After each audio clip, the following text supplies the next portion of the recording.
Umalma naman ang ilang residente sa Ilocos Norte dahil sa ilang araw na kawalan ng supply ng kuryente. May ulat si Gab De Luna.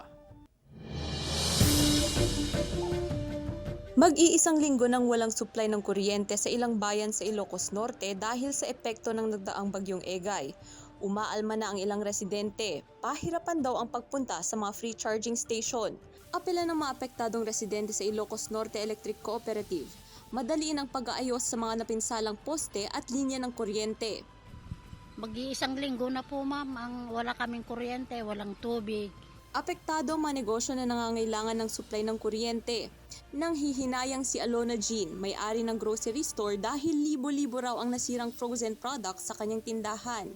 Since 6 na araw nang walang ang kuryente, madaming kaming paninda na nasira, lalo na yung mga ice cream, yung mga frozen goods. Kasi Tumanggi nang magbigay ng pahayag ang pamunuan ng Ilocos Norte Electric Cooperative. Sa datos ng INEC, 393 barangays o katumbas ng 70.30% na ang napailawan mula sa 559 barangays ng lalawigan.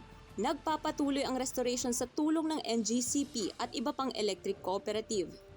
Kasama si Reynold Velasco, Gab De Luna, 1 North Central Luzon.